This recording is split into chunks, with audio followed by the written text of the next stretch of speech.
Good morning, everyone. First, I would really like to thank Regina for taking the lead in organizing this very exciting summit. Working with Regina over the past few months in preparing for the summit was truly inspiring. So thank you so much. And I'm deeply honored to moderate this panel on science and technology cooperation and the future of mankind. Sharing their perspectives on this very important topic are four distinguished leaders in higher education from US, UK, and China. So science, technology, and innovation are the common threads among the institutions presented on this panel. So, and all our esteemed panelists are world-renowned scholars in their respective fields. So our aim is to explore ways how to foster a more robust ecosystem for science and technology, and in order to resolve some of the greatest challenges facing the world today. Now, how can we develop and maintain these challenges while upholding the premise of international cooperation with the view to achieving mutual benefits and win-win results? So the first question I would like to pose to our panel is, in light of these immense challenges and tremendous opportunities facing our global communities today, can you share with us some key areas where you believe international collaborations are crucial? And what do you see as the primary barriers to international collaboration, be it capital, policy, or other factors? And how can these be effectively addressed in order for us to enhance cooperation across different regions? So maybe I invite Roger to address this question. And again, I want to take this opportunity to thank Roger, because it took him 24 hours to come to Hong Kong and just for the summit. And so I am really grateful. Please. So Nancy, thank you for the opportunity, and I should say that I made this long trip especially out of respect for Nancy, who is a world-leading scholar in her area and whose work and own science I greatly value. There are perhaps just a couple of points that I might make in response to your general introduction. The first, for those in government and commerce in the audience, it's important to understand that there is no problem with the free flow of scientific information. It is simply a failure to understand, especially on the part of government around the world, that everything that we find in the course of our research is published. It is all freely available. That has always been true, and it always will be true. And that has to do with the nature of science itself, which can only flourish and succeed in that way. And it goes beyond simply the free flow of information. It is the exchanges between people. Even at the height of the Cold War between the United States and Russia, American and Soviet scientists met regularly to exchange information about their research. When Soviet scientists faced great difficulties at the time of perestroika, it was American scientists who came to the rescue to support their research so that they could continue. None of that has changed. The problem that we face as scientists is the misapprehension on the part of government that somehow there is a need either to protect certain information, which is ultimately self-destructive, or that there is some blame to be attached for people for sharing information. It's a problem we face in the United States today, where people are under threat from government if they have been seen possibly to be sharing what is, after all, publicly available information with their colleagues from around the world. So the point that lies beyond that, and the second and only further thing I'd like to mention in the brief time in response to your question, it isn't only the flow of information, it is the flow of people. It is the movement of people. It is their personal interaction that matters. And by that, especially young people. Now, I think Nancy, you mentioned in her brief remark that science is international. Well, it's especially true that American science is international. It's often thought that America has led the world in science, but that isn't true. It is people from all around the world working in American laboratories. In a laboratory like mine at Stanford, there have never been more than, say, 20 or 30% of American students and postdoctoral fellows. All the rest come from everywhere in the world, literally everywhere in the world. If governments want to do something to promote the free flow of information and to promote science and for the benefit of their own countries, they will enhance the possibility for young people to train abroad, to train wherever the expertise is located, and to form relationships with one another that will last a lifetime and ensure the truest form of international collaboration. Thank you, Roger. So Roger is a Nobel laureate in chemistry and professor of medicine and professor of structural biology at Stanford University. So maybe Michael, president and provost of UCL. So look, thanks for your question, Nancy, and thank you for the opportunity to be here. I mean, it goes without saying that the big challenges of our age are global challenges, and it is global science that's going to help us to solve them. It also goes without saying that the more people you have in more contexts working on a particular problem and working together, the more rapid the progress of science is likely to be. And in an environment in which there are significant issues in climate, significant issues around some of the social sciences as well, we need people across the world working together. That all goes without saying. And Roger's already talked about the ways in which strategic competition between countries can create barriers of one kind or another, barriers that are often artificial because, as he says, information produced particularly in universities is ultimately available for everybody. But it's actually much more boring detail that gets in the way, I think. It's things like differences in regulatory systems in relation to consent for the collection of data. It's things like the availability of funding for collaborative international research when there's much more incentive for national governments to fund national research systems than to contribute to international collaborations. It's differences in regulatory regimes for the conduct of science. It's these kind of things to which both research funding agencies and governments have to pay particular and committed attention if the benefits of international collaboration are really going to be realized. So too, do they need to think about regulatory systems in relation to the free movement of scientists around the world? We know that the European experience was that science, even in the Middle Ages, was international. That even when our universities were first being founded, people were moving between Oxford and Paris, between Paris and Bologna. And how much more important is that now? And so again, in relation to the kind of movement of scientific personnel that Roger was talking about, the immigration and visa systems of different countries need to prioritize the importance of international collaborative science. Well said. Thank you so much. And Xiaodong.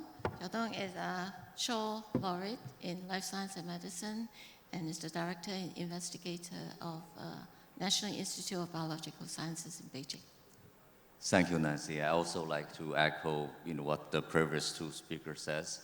I just want to make it a very simple fact that the people who try to artificially block scientific collaboration do not know what science is and how science is conducted. For science and technology, it's all about putting everybody's head together, trying to solve the unsolvable problem currently. and the challenges, the problems that challenge the well-being of a human as a species. And if in that regard, we do science individually, but science as an enterprise is a collective effort of everyone. And if we artificially dividing, the only consequence you're going to get is slow down scientific progress, and you're going to promote tribalism, which is associated with all the other pseudoscience, etc. So from what we are sitting here, looking at all these efforts, trying to divide the world, divide the scientific collaboration, it's just the people who do not know science, who do not know how science is conducted. The end result is going to slow down the scientific progress that is going to benefit everyone. In a reality term, as I have been working in the US for a quarter century, now I'm back to China full-time for 14 years. And China as traditionally, not as a scientific discovery hotbed. And you gradually start seeing in recent years and more original scientific discovery being made. I was anticipating as more and more these scientific discoveries and the contributions from the traditional non-powerhouse, and you're going to see the force and necessity of these scientific collaboration as a more urgent need, rather than the prejudice. I think another force behind this trying to divide is just the prejudice that from the traditional powerhouses, they don't think everybody else is relevant. So a great example of that kind of tension that you're talking about between the lack of understanding in the political classes globally about how science works and the reality of how scientists, even at the height of the Cold War, were getting on and doing it, is of course our experience of the pandemic. So global scientists were working together to address this particular health emergency, and it was only through international collaboration that any sort of, over a very, very long period of time, that any solution was found. Just at the time a politician was saying, well, my system is going to solve this problem, my scientist is going to do this, and that contrast between the profound tribalism of the political classes and the genuine internationalism of high quality science was no more evident than during the time of the pandemic. It's important to remember there's a model for international collaboration in science at the level of government that goes beyond what we've discussed. The revolution that we refer to today as biotech is due to a program that began in 1950 in the United States when the National Institutes of Health instituted the first extramural program. It was the first time that governments gave grants for work outside of government laboratories. At the time when my own father, who was a distinguished scientist, was beginning his own career, the budget for research at the university was $50 a year. Government grants, which then became available in the universities, increased that enormously, spurred the rapid growth of knowledge about human biology, resulting in all of the benefit of modern medicine that we have today. It's important to understand that when that extramural program began, it was freely available everywhere in the world.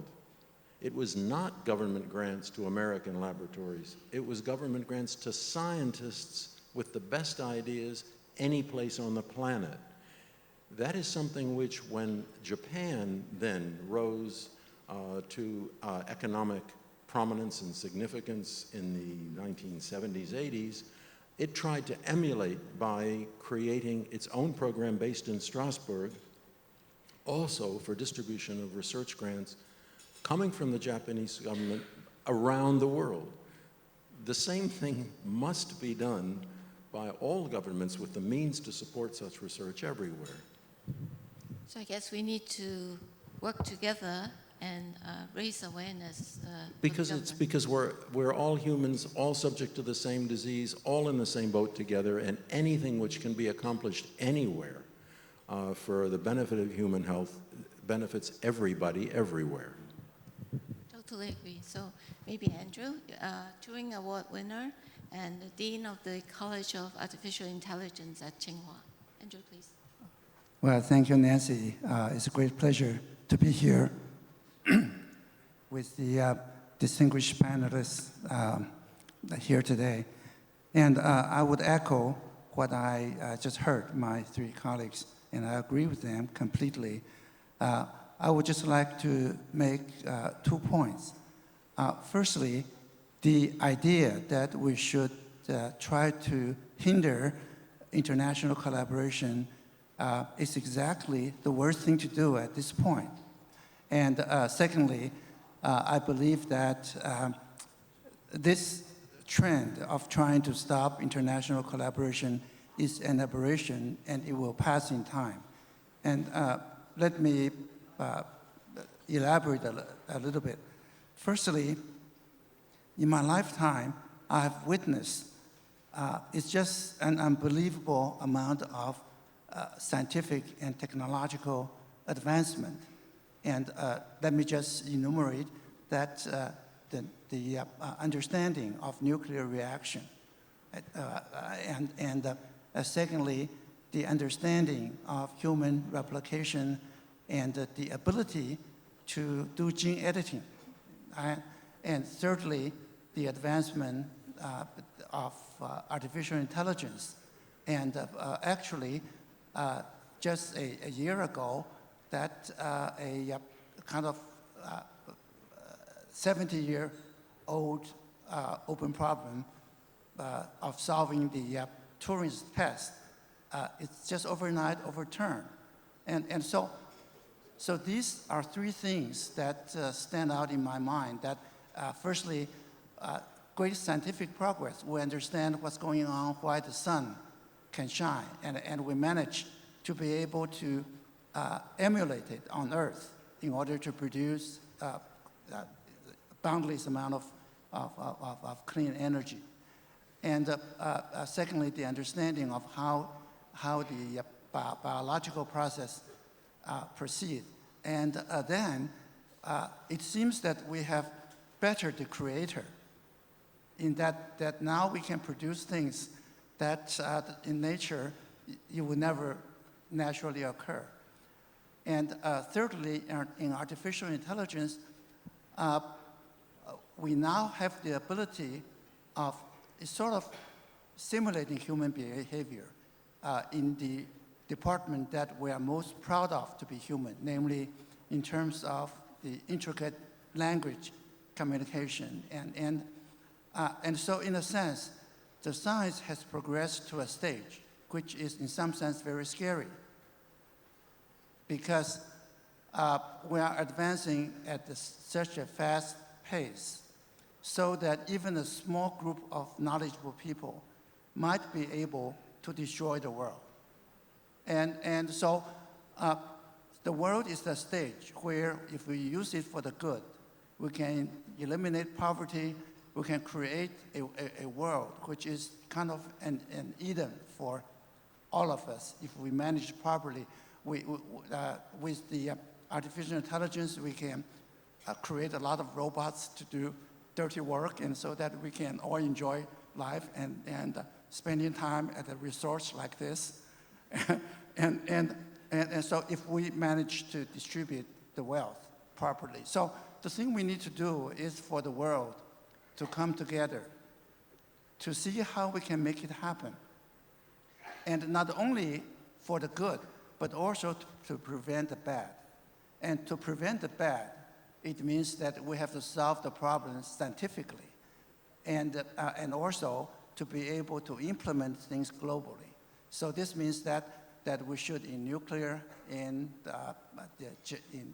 gene manipulation, in artificial intelligence applications, the world should let the scientists collaborate and work together to figure out a way so that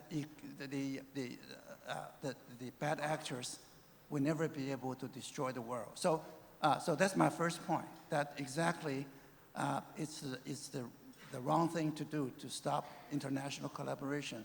And my second point is that I think this is just an aberration. I think that perhaps many people do not believe it, but I think that the reason that there are some governments that would like to hinder the free flow of information is because they think they are getting the short end of the deal, because they think that there are only some parts of the world. They have the institution and the knowledge base and to be able to do truly creative thinking. They think that the rest of the world is having a free ride, because it is true that sometimes if you are the second to be on the scene, you get the experience free from the earlier ones. And I think that people think that we shouldn't allow that to happen. And we should try to keep the advantage of the breakthrough all to some part of the world. But I think this will not succeed. In China, I think that I can see in my 20 years in China that institutions that are fairly similar to Western institutions, such as built by Professor Wang, and also the institution I built myself. I think that essentially it is true that you have to build institutions that have a certain type of mode operation to allow young people to succeed based on their own merits, instead of having a certain hierarchy so that the original people, the people with original ideas don't get the credit. But I think that gradually, examples like our institutions are beginning to appear. And I can see that the young people working in my institute, at least, when I keep track of them, because we have a very flat organization, and I'm keeping track of what they are doing.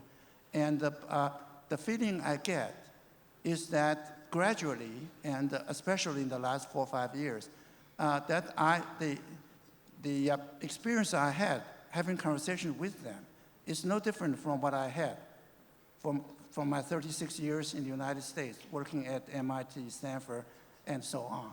And so it's just a matter of time before they're going to do groundbreaking results that are really, really amazing. And I believe that as soon as those kind of things starting to happen, once or twice, I think that the whole world will recognize actually knowledge is not the privilege just of a certain part of the world by accident. It really, the development of technology makes it possible for scientific knowledge and new institutions to appear, not just in China, but I believe it will be soon in many parts of the world. When that happens, people will realize that we are all equal. Human beings are very, very similar, and we should really all work together and live happily. So I'm sorry for my very long speech. No, Thank you. Thank you, Andrew.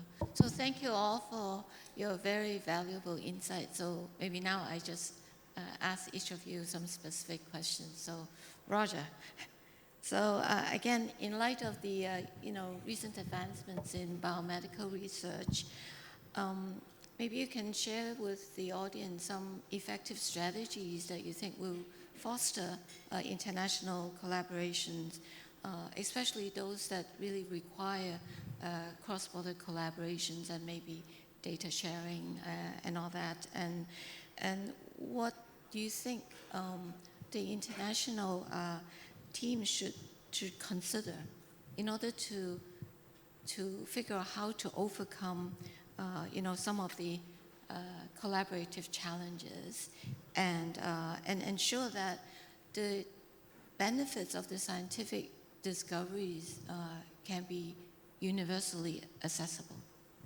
Thank you, Nancy. So I might actually continue on a couple of the points that Andrew just mentioned because it leads naturally to answers or comments in regard to your question.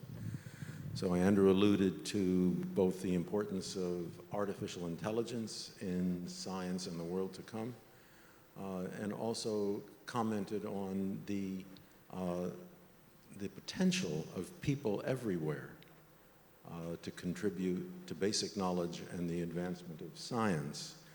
And it comes back in a way to what I said at the beginning. It isn't only about the free flow of ideas. It isn't only about publication. At the end of the day, it always comes back to the people. So Andrew and Xiaodong, they studied, Xiaodong studied in, and then worked on the faculties of American universities. And so many others in China and elsewhere around the world have done so. They had those opportunities, but not everyone, not every young person in whether it be China or another Asian nation or in Europe has that same possibility, and it's important that they should do so. They needn't travel to Harvard or MIT, Stanford or MIT or UT Southwestern University to have that opportunity. The governments everywhere should create those opportunities for them. What that means is something which is almost antithetical to the way governments and especially industry work. It means making a long-term investment in both knowledge and especially the people who acquire it. It means investing in what we call basic research, which refers to the pursuit of knowledge for its own sake without the solution of a particular problem in mind. It's ironic, or if you will, counterintuitive, that almost all the great problems that face humanity that have ever been solved have been done in that way, not by addressing the problem directly, but rather the pursuit of knowledge for its own sake, and then unexpectedly, through what are discoveries, the solutions to great problems emerge. The way governments can make that happen for the benefit of all is to support in their own countries the opportunities for young people to pursue their own curiosity, to succeed and to flourish, and then, as Andrew mentioned, they will go on to make great discoveries. They will win great awards. They will achieve great recognition. They will bring honor to their own countries. So I repeat, the most essential response to what the question Nancy has posed is to enable young people to pursue their own curiosity in their own countries with all the resources needed to do so. Thank you, Roger. So, a follow-up question is that universities are increasingly recognized, right, for the third mission, which is, how do we translate the scientific discoveries and make them applicable and bring benefit to society? And there are, of course, challenges in doing that, right? How do we ensure that the innovations are in alignment with the needs of society? And so what is your view on this? So on the one hand, universities should throw up no barriers to the eventual translation of what they discover into what are properly the role of industry in creating new technologies that exploit those discoveries. Universities do create barriers, but that's quite unnecessary. When genetic engineering was developed at Stanford University in the late 1970s, the university had a policy of requiring almost no investment by any company around the world wishing to exploit that opportunity. It made the technology almost freely available. The cost of a license was a few tens of thousands of dollars a year. It resulted in the widespread use of that technology. Today, the situation is very different. Lawyers have taken over. They run the university. And in fact, they make it almost impossible for us to get our own work done, even in the laboratory, not to mention making what we find available to others. I had the recent experience of wanting to collaborate with an important company in the San Francisco Bay Area that was going to make available to us, free of charge, 50 important molecules we needed for our research. Well, the lawyers got in the way, and they said that the university would have to acquire, have to benefit, would have to receive or own the IP for making those molecules, which of course belonged to the company. It was perfectly, we never got them. So again, there's a place for governments and industry both to eliminate barriers, universities to allow the information to be used very freely, and for governments and industry to support the kind of fundamental research done in the university, which will then transcend those barriers. Thank you, Roger. Is it different in China? Xiaodong, you want to comment on that? Well, you know, this is the problem everywhere, and I think in China as well. And you often heard the buzzword for research is organized research. You know, all the big grants is giving to the organized research, you know, with particular benefits. 中文叫4个面向啊，这个是国策，就是 targeting specific needs.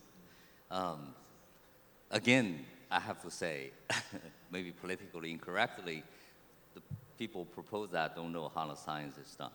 And they don't know how the basic science is done. They don't know how the industrial science is done. You know, for the basic science, what we are trying to do is to find out the basic principle that unknown to all of us. That may never be useful, but it could be potentially useful down the road. How long? Nobody knows. But you look at the history, many of these things, we never saw this useful. Maybe quantum mechanics initially, you know, relativity. You know, when double helix came out, who saw this going to be useful? But, you know, 50 years later, it's become multi-billion-dollar industry for biotech. So you never know. But if you, just like Roger said, if you trying to solve a particular problem that is completely unsolvable because the underlying scientific principle is unknown, you're just going to waste your money and waste your effort. Nothing going to get achieved. But for the industry, what the industry is doing is always product oriented. So they have to they want to create a product, and they want to use science technology to create that product in a particular time frame. If we want to do this, then all the scientific principle, the exploratory part of the scientific principle has to be known. Otherwise, they would not be able to get things done in a time frame. So they always get mixed up. And for our academics, we are terrible at doing the organized research. Because our mentality is not to create our best scientists have a free mind. They wander into the la-la land. And that will never be useful, but also could solve the humanity crisis 50 years down the road. Yeah. So It's a question of balance, isn't it? I mean, it's a question of balance both in relation to to issues in the funding of research, but also to issues in the exploitation of research in relation to intellectual property. So in the funding of research, it's not unreasonable for taxpayers to expect the research of universities in general to be addressed to the sorts of challenges that governments see as facing us. And therefore having a balance between funding for genuinely curiosity-driven research that is going to have benefits decades down the road, and funding that is more directed to particular, more immediate or pressing problems. At a high level, that makes sense, so long as the balance is right and enough funding is left for that fundamental curiosity-driven research. The same thing is true in relation to intellectual property. And, you know, being intellectual property lawyer who runs a university. I won't take your comments too personally, Roger, but there is there was a moment in the history of university policy that was particularly unfortunate.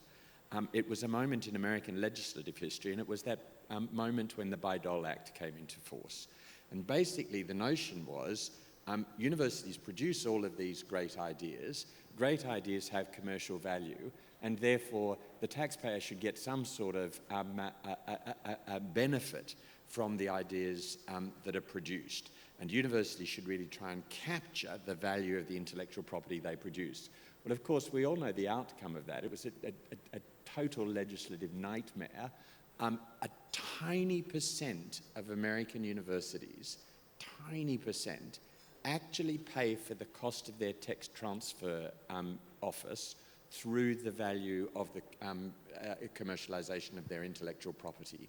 So as an income stream, the intellectual property of universities is not nearly the goose that lay the golden eggs that the authors of the Bayh-Dole Act thought it should be. On the other hand, it is really important that that universities are savvy about intellectual property, because it's crucial to the dissemination of their research. Some findings are only useful to companies if there is the sort of exclusivity that allows them to exploit and to make the sorts of investments that will lead to the translation of that research. So the question is, again, one of balance. And what's the mindset of those university administrators? If the mindset of the university is that intellectual property is a tool for the dissemination of research, just the same way as publication or conference presentations or whatever it might be is a tool for the dissemination of research, and internal intellectual property policies are directed towards that, towards facilitating the kinds of transactions that might enable the exploitation of research, to making it easier to get you those molecules, to having tools for making it easy for young researchers on non-onerous terms to disseminate their findings relatively freely, then intellectual property can actually help in the dissemination of the work of the university.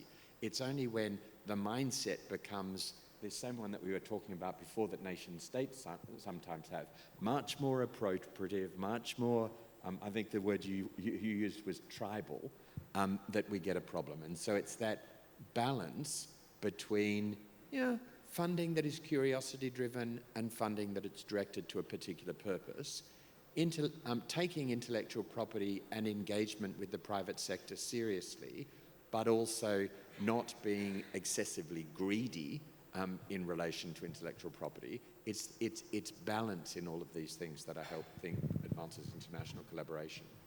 So if I could just make a couple of brief remarks. First of all, in respect to what Xiaodong mentioned, it's important to know that all of science is eventually applied. It's only a matter of time, sometimes a long time. Or someone once said, there are only two kinds of science, applied science and not yet applied science. And that is very true, and we all know it to be the case. So one shouldn't worry whether the science will be applied, or whether the discoveries that are made will eventually be applied, because they are all useful. No knowledge is wasted. What we lack is sufficient knowledge. In response to what Michael just said, it's interesting to remember the example of the AT&T Bell Labs, one of the greatest institutions in the history of the world for development of technology. At those labs, just about everything that we know of today that relates to technology was invented. They discovered everything. Everything from what is the basis of cell phone communication to satellite communication to computers to on. There's nothing that wasn't invented at Bell Labs, and they patented nothing. They made it all freely available to the world. AT&T did not harvest a single profit from any of those findings. Was that a bad thing? No, it wasn't, but it also wasn't sustainable. That's why they don't exist anymore. That's I think, right, but the important thing is that they don't exist anymore, and it's a good thing. So it's not sustainable. So I think that the point here is not, you have to have a particular kind of funding model in order to make innovation genuinely available, and it has to be not dependent upon heavy investment from the private sector for the application. But once you have to have heavy investment for private sector for application and share the risk of translation with the private sector in ways that was less commonly the case in the days of the AT&T Bell Labs, then you need to be able to give some period of exclusivity. But the question is what the public funder is trying to do, and whether or not the public funder is trying to speed up the process of the not yet, or whether or not the public funder is putting an impediment in the way of ever happening. And I think that's the really tricky balance to get right, both in public policy terms, but also for individual universities. You know, when I was at the University of Sydney, we had a truly out there experimental laboratory with a major global company. And there was a whole lot of debate at the beginning about how we were going to do intellectual property. And in the end, what we said is, this tiny number of things will belong to the university. This tiny number of obvious things will belong to the company. This huge area of activity, if it creates anything, there'll be so much money we won't have to worry about it. And so let's just think about all of that later. And I think it's that generosity of spirit that you're talking about that was so much a part of the AT&T Bell Labs, that we need on the part of government funders and on the part of university administration to see the not yet become much shorter. Well said. So Michael, related to that, so in what ways can academic institutions and the private sector collaborate more effectively to foster innovations? For example, UCL, how do you do it? So there's been a lot of work done in different jurisdictions in the risk tolerance of investors.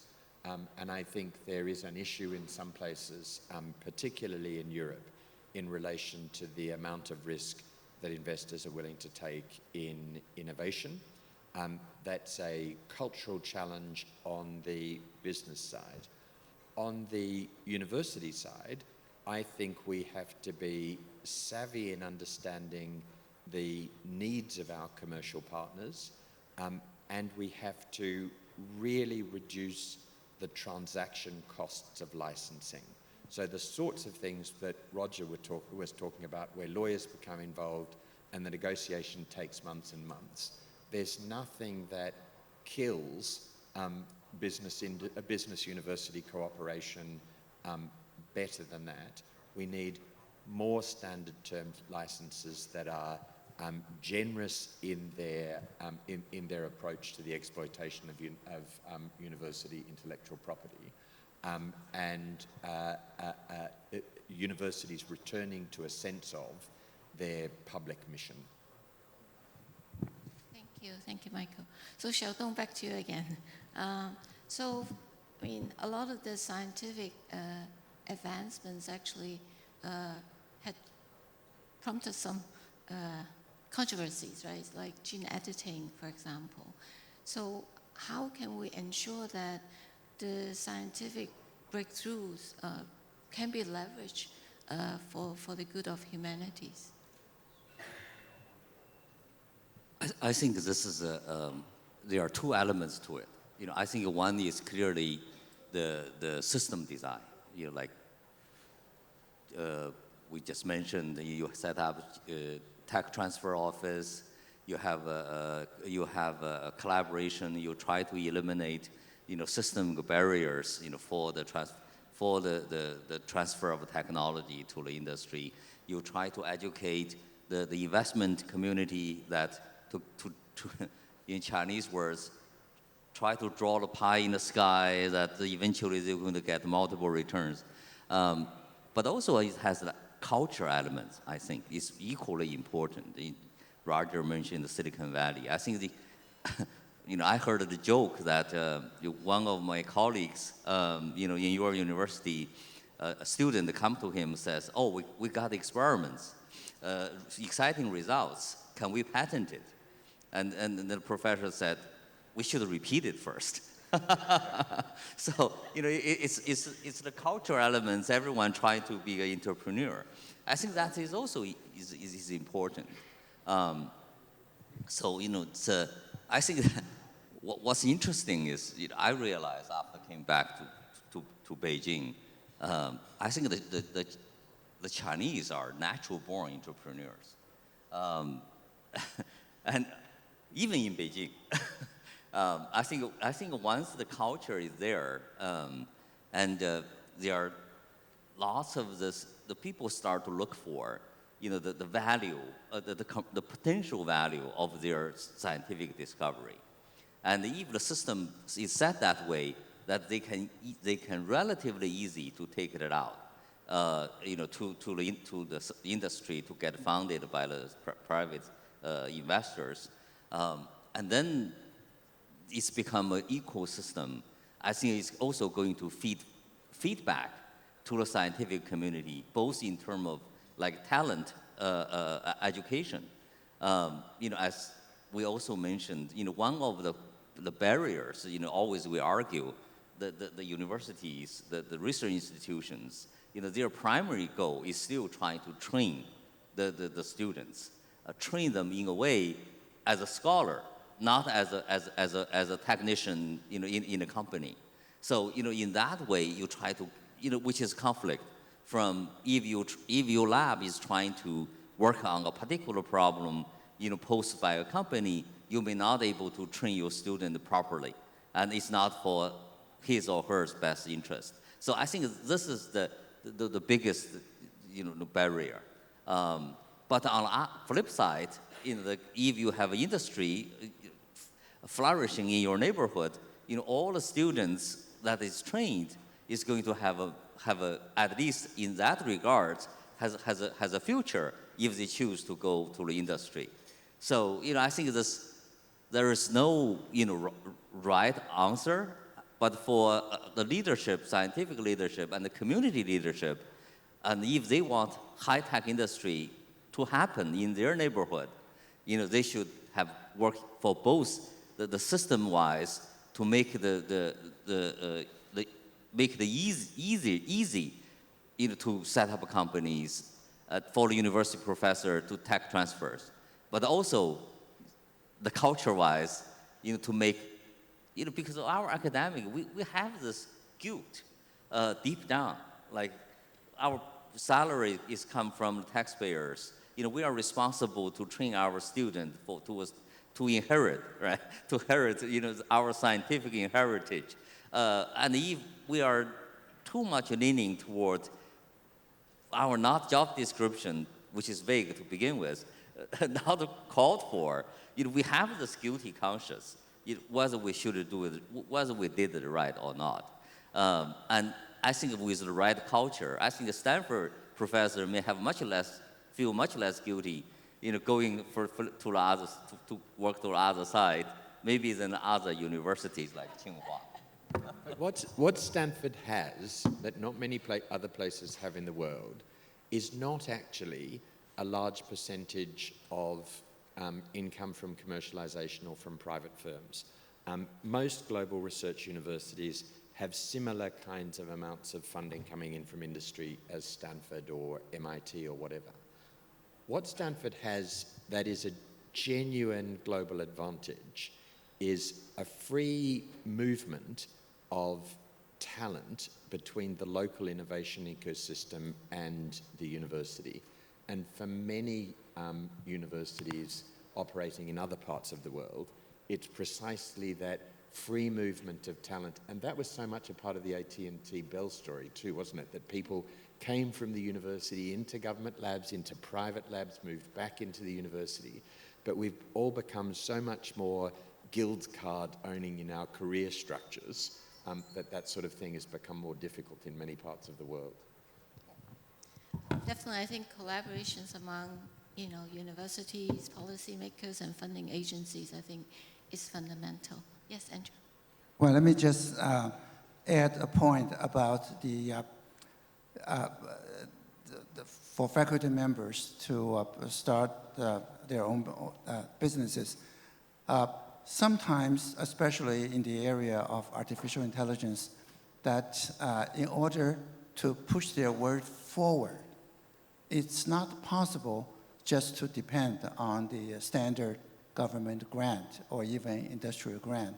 You have to build a startup company so that you'll be able to test out your ideas, because you really need a lot of engineer in order to execute your ideas. And so I have, just in the last 2 years, we have a very young faculty who work in a very hot topic.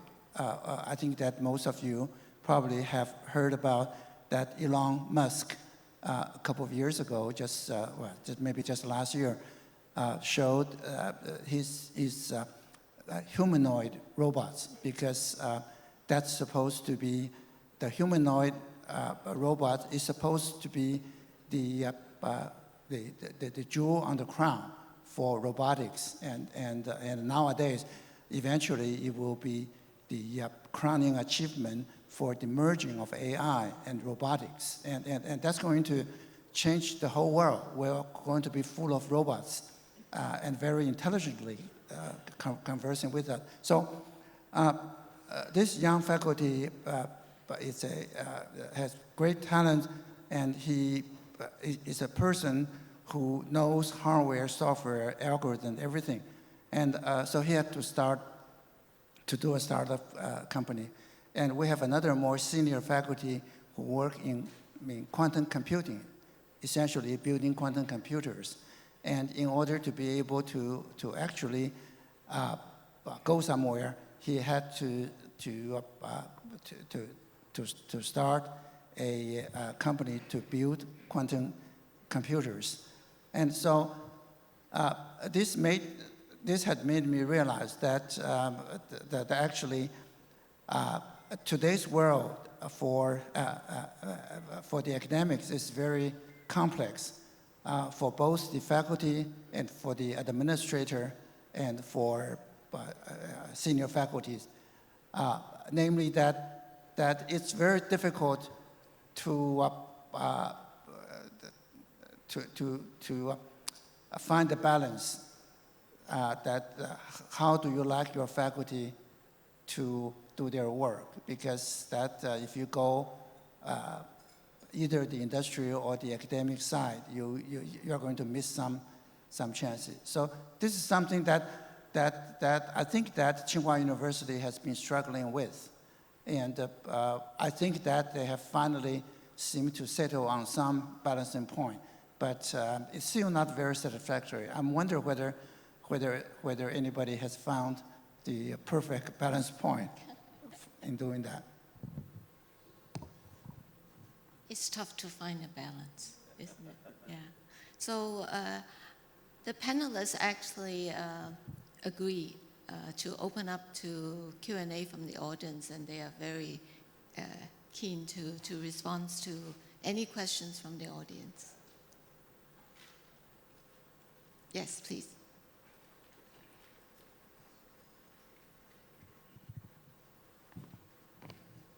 Yeah, I'm David Fong. I have a question.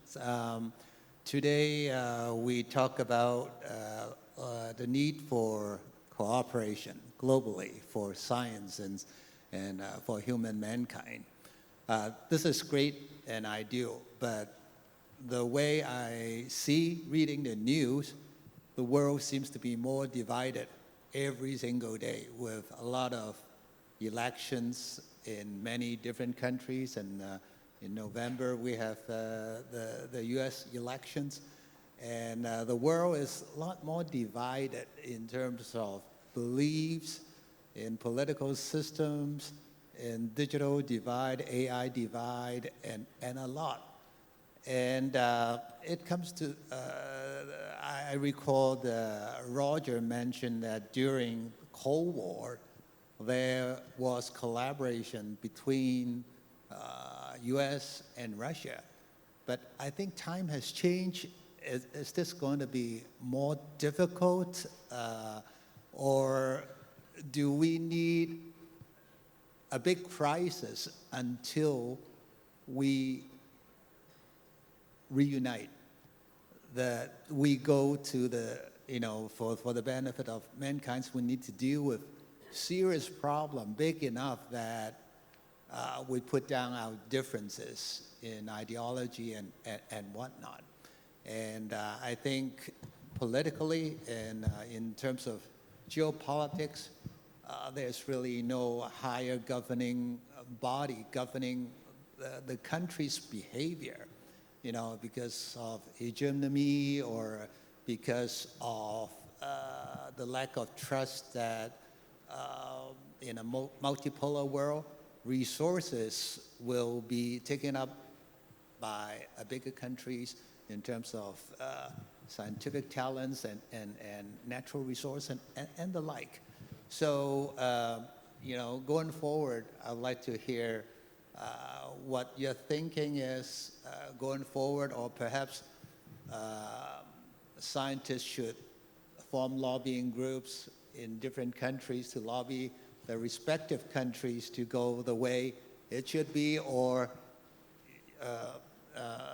great scientists run for offices such that they can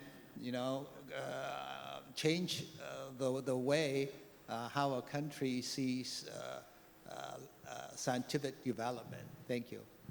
So, David, let me respond to your comments very briefly. Taking the last remark you made first, it would be wonderful if there were more scientists in government. There are only two that I can think of immediately. There was Angela Merkel, who was, of course, a chemist, and then there is a single PhD scientist in the entire American Congress of several hundred people.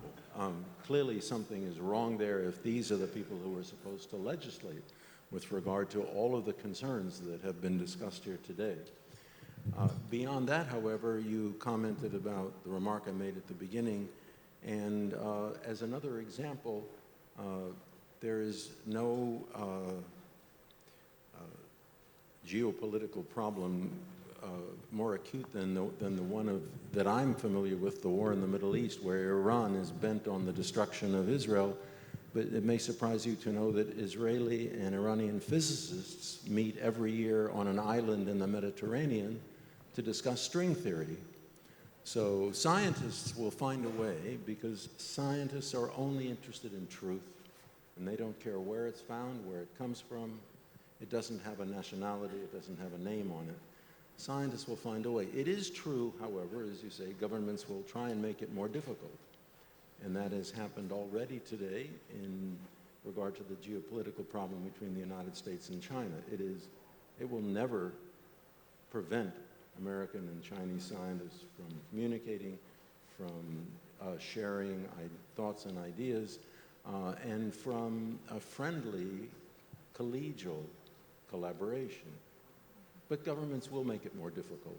They have done in the past, they do so now, they will do so in the future. As you say, if we had more scientists in government, perhaps it would be different.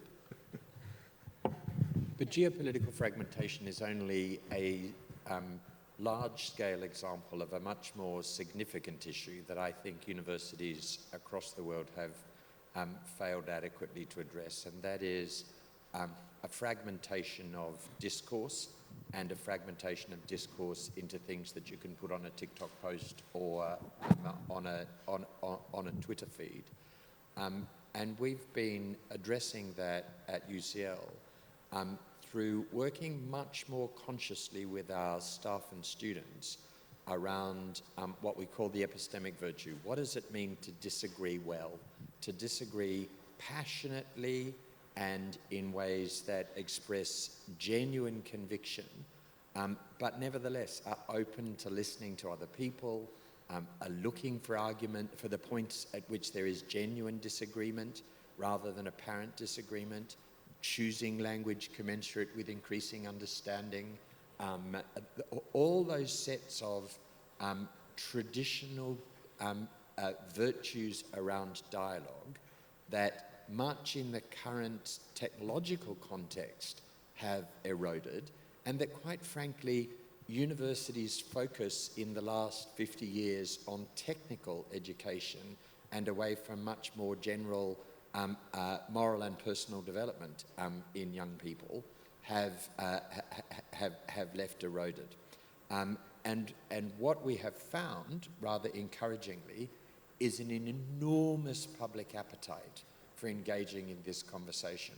So we've been doing specific training with staff and with students, you know, what does it mean to recruit for genuine pluralism in your department? How do you avoid the nauseating process of narcissistic self-reproduction, which is most academic hiring? How do you, what's the role of the teacher in the classroom? Should the student ever know what she believes, or should the student be empowered to make up her own mind? But we've also been engaging with the public, and when we first did this, we put a tiny little notice on our website about an event to have a conversation around some of these things. 700 people turned up. So I think there is a desire in the public to begin building bridges, to begin the conversation again, and the sort of scientific collaboration that Roger has talked about so powerfully, I think offers hope that might happen. Thank you. I'm afraid we need to conclude this panel.